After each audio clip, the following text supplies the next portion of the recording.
Hello everyone! In today's video of digital photography lessons for beginners, lesson number 5, we're going to talk about how the narrow aperture is best for landscape photography. How to set it on your camera and why is it the best one for landscape photography. And moreover, I'm going to tell you what is the semi-auto mode on your camera that helps you focus on the aperture and leave the rest for the camera to figure it out. By the way, I want to remind you that this is my 5th day in my 21 days YouTube challenge where I'm posting a daily video for 21 days in a row. I need your support by liking my video and turning on the notification bell. This is Iyad from Zero to Hero Photography, and let's get started.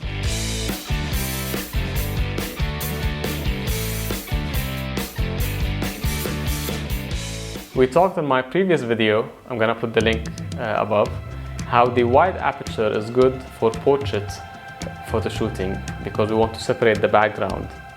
But now when we want to take a photo where all the aspects of the frame should be sharp, we need to set the aperture at the highest f-stop number possible, which means at the narrowest aperture opening. The higher the number of the aperture, the f-stop number, the smaller the opening of the lens is. But this means the sharper all elements or most of the elements of the photo will be. So the more higher you go, the sharper the photo is.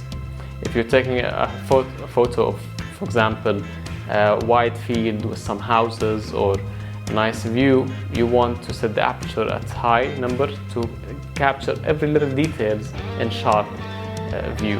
You don't want it to be a little bit blurred, because if you have a wide aperture, you will have the center or maybe one subject of the photo which is in focus, and the remaining of it will be annoying because it will be blurred. And that's why we need to set narrow aperture. If you are worried about the aperture because when you close the lens, this means that the photo is going to be dark, you need to fix the ISO and shutter speed to compensate on this one. But as I said, if you're worried about it, don't worry. You can use the aperture priority mode on your camera. It's referred to in Canon as AV.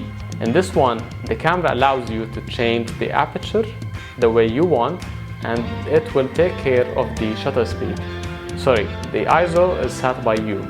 If it's a daytime, then just set the ISO at 100 or 200 and forget about it. So focus on the aperture. The bigger the aperture is, the narrower the aperture is, and at the same time, the photo will be sharper and nicer. I'm going to share with you some photos where I took them at medium or high aperture.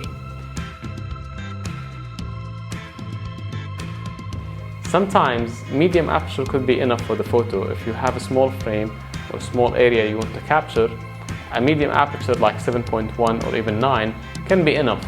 It's good also because you can let the lens open, not fully closed or fully open. Medium. It will allow enough light to go into the camera, which means the compensation on the ISO and shutter speed will be medium instead of focusing on them heavily to attract more light to the camera. And sometimes you might want to shoot the photo at an aperture of 19 or 22, sorry, because it's daytime probably.